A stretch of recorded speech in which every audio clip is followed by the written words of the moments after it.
Katata Tiago Kakali Gabadon 4-star safety rating. Niat Taka Tiago, Bachangan Galik Kawan Jongpi, Niat Taka Tiago, Nakabanta Jinshangan Kalongi Jongpi, one Chakafang Motors Halat Kor, but test drive Menta. The all-new Tiago. It's seriously fun. Umentri rangba ke Jylla Konrad Kongkal Sangma. Ulong ba lakentait bakandon ke Jingdko ha ke Tnat Syntiat jong kipulit halo ke Jingsha Hertma ke office jong Tura ha ke arpsau trik mentau benai. Hapdeng ke Jingïalang bat kiseng balang jong ke rilum garo. Leit banakalyang ke jong ke Tnat Syntiat kaladep ban maham lupa ban numlet syakete ke Jingïalang namar kala ban mi ke Jingja ke besngausi. Henry ularai ban yakendo bet ya kiseng balang jong ke tha namar uladep ban kular lupa. Hakabayday bagi jingdawa jongga Trinamool Congress ng TMC ban benchwa Shipor ya u Director General of Police ng DGP bat kumjo ya u Superintendent of Police ka West Garo Hills u Konrad ulaong bagani ke jingdawa kamihap satya kamtam ban pinmi na umentri rangba barim jongga Jylla. Ulong bagi pulit kilale yala ke jongga kamram kila yada yu bat yaki breu kepada napo haka bagi la tur syakmat hadu bagi la mensau yala di nakata kadaw ban keno iki pulit kamlong kabadai kamtam daw mentri rangba berim ubas ngautu bha ya garukom trekam jonggi pulit halo ke jing keno ya u DGP bat SP ya garukom trekam jonggi pulit yaki breu bala pinmi ya ke jing klumar u Konrad ulaong bagi pulit kilale ya ke katkum ke jinglap bat kisaki bat kelajar rengkat bagi tu ki basyakem ki don bentaru bat ki sengsan petai. You see the incident that happened. I had gone there to meet the different NGO groups, and if you recall, the invitation was given to all the NGOs who would like to meet the Chief Minister on that particular day, and the venue was the Circuit House. And some of the NGOs actually came to the Circuit House and met me there. But there were certain NGOs who were fasting there in another location, and they had insisted that the Chief Minister should come to the spot where they were fasting. And hence I genuinely wanting to understand their concerns and genuinely wanting to meet them and having no as such any issues with going ahead with whatever would help in finding a way forward, I agreed to go there. And I went with a very, very open mind. I went with a very positive mind, and I went ahead with a very concern for the issue. So that is what my thought process was. And the initial inputs that came in from my security agencies and the police was that it cannot be in the venue itself. It is not going to be safe, but we can have it in the official CM office. Secretariat is there, where I have a room, which happens to be just next to the place where they were having the fasting. And hence the communication was made to the NGOs who were fasting that that location can be suitable. And accordingly they agreed, which, as I said, was right where they were, but it would be at least a place where we would have a room to sit in. And so basically when we had that sitting, we discussed many issues, and they were told that you can bring in whoever from your organizations and your groups and your team, whoever you want to bring in, you can bring them in. And they selected their own people, and those selected people then came into the meeting. And in the meeting we discussed many concerns that they had, and they went beyond the concerns that were mentioned earlier by them regarding the backlog and their concerns regarding the winter capital. And apart from that, also many other subjects came out, and discussion was going in a very positive manner. And when that happened, then we could then slowly after about close to an hour and a half, we could hear a bit of sloganing that started. And then we continued to discuss, and in the meantime I had asked the SP and the administration just to check, and I also mentioned to the NGOs that kindly ensure that your people are peaceful and controlled. And then after a few minutes, when the snoggering went on a bit more louder, I then told the groups that, look, I think you have to go and tell them outside. Maybe they're waiting for some kind of a communication or message from you. So kindly go outside, and you can then tell them to be silent and be peaceful, and that you will come and brief them. And when the people who went out from the meeting, when they came back to the room, they then told me that, or not just me, they told the entire room that was there, that included the other members from the other groups who were with them, and also the SP and the DC and other officials who were sitting there, that they don't recognize most of the people who are outside, and that these members who are standing outside are not part of their organization. And in fact, some of them, their eyes are like red blood, they look intoxicated. And then they say that we don't know who these people are, most of them. So that's when we could figure out that there is something that's more complicated than what initially was thought, and that it seemed like there were organizations or people or individuals or groups who had come in there who were not part of the actual initial movement or whatever the fasting that was taking place. And in fact, the reports that we had received was initially that about 10 to 15 to maximum 20 people in a day used to be there. Once in a while, some group used to come, and then, but on an average, there was not a very large number that used to sit there during the fasting time. So therefore, when all of this happened, when the NGOs came in and told us that these people who are outside are not part of their group and they don't know them, that's when we could understand that, as I said, there are other elements part of this. Now, I want to be very clear in my standing here, is that we are very clear that anybody who will be arrested or anybody who will be picked up or any case that will be filed will be purely on the basis of evidence. What happened was not correct. And when we had gone with a very, very positive intention, and we had gone with the concerns of the people, and I had no reason to agree to their request of going to the location. I could have easily stuck to my stand that no, they should come to Circuit House, which is what the security agencies wanted me to do.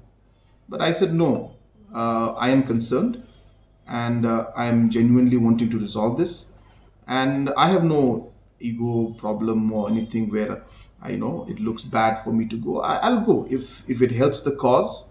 I have no problem in going, and I went, as I said, with a very, very positive and a very clean thought that I'll be able to talk to them and will be able to find a way forward.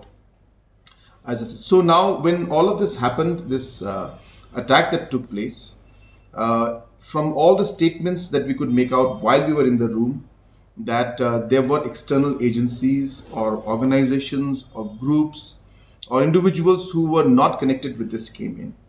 And hence, there were indications, and it just so happened that a lot of these people who were then shouting outside, especially and instigating, happened to be from certain political parties who were past candidates of certain political parties, and hence from that angle, that link was there. But I want to make it very clear, we are not going by political parties, or we're not even trying to say that this is this political party, that political party. All we are saying is that everything will be based on evidence. No matter what party an individual may belong to, or what organization may belong to, or whatever background the person may be from, if the person, based on proof and evidence, was involved in instigating and was involved in any way in the incident that time will be, action will be taken against those individuals. So it is not political or party, but it is purely on the basis of evidence. First of all, let me be very clear. It is the police who defended me, not harmed me. They were right in the front protecting me and protecting the other people sitting inside, including the leaders of the NGOs. The people who tried to harm were the people who were outside. So I don't think that's a correct analysis. The harm was being caused by the people who were outside. Who they are, only time will tell. But the police were doing their duty and they did it very well. And they swiftly acted. They put themselves in the front. They got injured and they protected and they did their duty. So I think it is completely incorrect, especially coming from a former chief minister who should understand the role and responsibility of what the police does when they always are in the front, sacrificing and even endangering their lives. I think condemning them is not the right thing to do, and it's not fair at all. Regarding the fact that they are acting on behalf of the government, I have again repeating myself, everything is based on evidence. Every single person who's being picked up or arrested is on video, repeatedly instigating the people with very, very strong language. People who have instigated on Facebook and other social medias, and people who have, through evidence and investigation, been found to be connected in the overall incident that happened. So therefore it's very simple for somebody to just simply say they're acting on political masters or something like that. I don't think that's appropriate to say that. As I said, you can look into the whole thing and you will find that every action that's been taken has been based on evidence. And it so happens that certain individuals were linked to certain political parties, but that's how it is. But that is not the reason why it happened. It just so happened that they were linked to somebody. But as I said, the arrests were made not because they belonged to a certain party, but the arrest was made because the evidence was available. Well, I don't have the details with me, but number one is the damage in terms of human beings, in the sense that a lot of people were hurt. And a lot of people who were just doing their duty, they were hurt. And some of them were quite seriously hurt.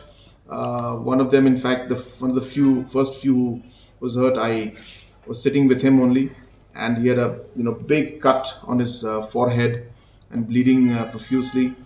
And but then we were able to control it. We then because luckily the doctor who normally accompanies the chief minister, the protocol is there.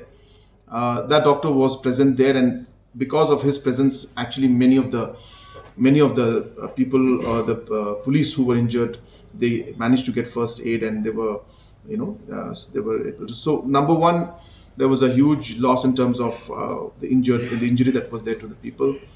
A lot of vehicles were damaged, and we saw a lot of glasses being broken, including my spare car, which is there, one of my vehicles that is there, which my staff sits in, and many other vehicles in my convoy.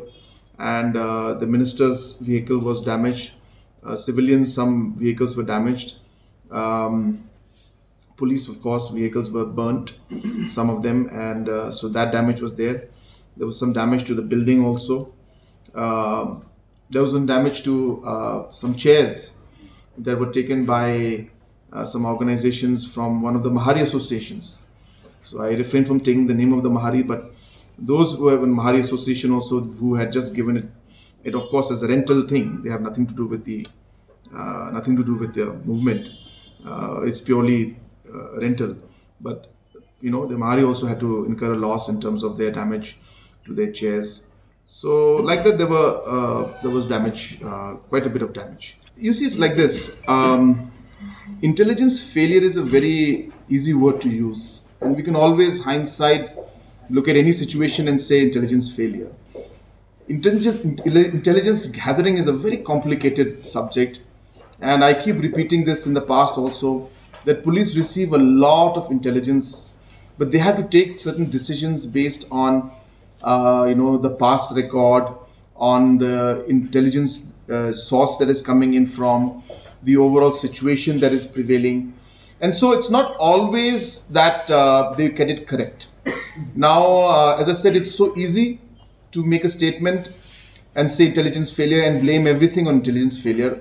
I know it's the most simplest thing to do, but I don't think it's entirely fair to conclude and say intelligence failure took place. Yes, there were lapses because it's a very complicated situation. Intelligence did come in, and I'm repeating again that I was told not to go there, but I had, but this is after I had given a commitment that I will go there. And hence, if I had backtracked on my statement and not gone there, then it would be again construed in a different manner. And hence, it was important that I stuck to my commitment to meet the people where they had wanted me to meet and go there, in spite of the police and the security agencies repeatedly requesting me not to go. So therefore, that's how it is. And but yet, when you look at the whole situation, we can study from all of this and make sure that whatever steps and lapses that were there, which could have improved in the future, those things can be done. But as I said, these situations are very complicated to read. As I said, even the NGOs did not know what is happening. And now, when we looked at the available evidence on the spot, after the incident happened, when they actually went in and studied the entire location, that's when evidence started coming out that there was already stones piled up. There was already, kerosene and petrol collected out there, because I think there were some bottles and some containers that were still left there. There was already evidence of sticks being collected. So all these aspects then led to the conclusion that it was pre-planned. So it is only after the situation happened and when the police went to see that spot where the incident took place, all these leftovers that were there led to the conclusion that it was pre-planned. But as I said, it is not for me to give any conclusion on any of the situations. There is a process, there is a procedure, there is a system of doing things. We should allow the police agencies to do their job, and let us see what the investigations come out with. And it should be done in an independent manner, so that whatever happens purely on the basis of evidence. So as I said, it is too early for me to say anything on that. We will wait for the initial reports that will come from the police department, and only then will we be able to decide on how to move forward. No, that of course only DGP can tell you, and only the inquiry that is going to come in will then finally give the clear picture of what it was. But as I said, that whatever happened, it is unprecedented in one way. And when Chief Minister is going with the intention to really solve the problem, we are going with the intention of doing good for the people, and and all the different development works that we're doing. I mean, there could be people who hate us, but obviously this kind of action cannot be justified in any way, and it is wrong for anybody to think that they can take the law in their hand in this manner and get away with it. So the police, of course, being an unprecedented situation and an incident, of course they have their own way of inquiring and look into it. So the best thing to do is to allow the police to do their part in terms of taking necessary steps and action to catch the people who were involved in this, and finding out also the reasons and the purpose of what really was the intention. Because as I said, the NGOs mentioned that they had no clue on who these people were, and this was said right in the room while the stones were being pelted at us. The NGOs repeated again and again, said that we have no idea, sir. We were just few people. We have come for a non-violent way of finding a solution. This is an issue that's important to us. and we don't know who these people are. And so let us allow the police to do its work. And I have repeated myself again and again. This is exactly my stand with the police, and I'm telling you the same thing, is that everything that has to be done has to be on the basis of evidence and as per the rule.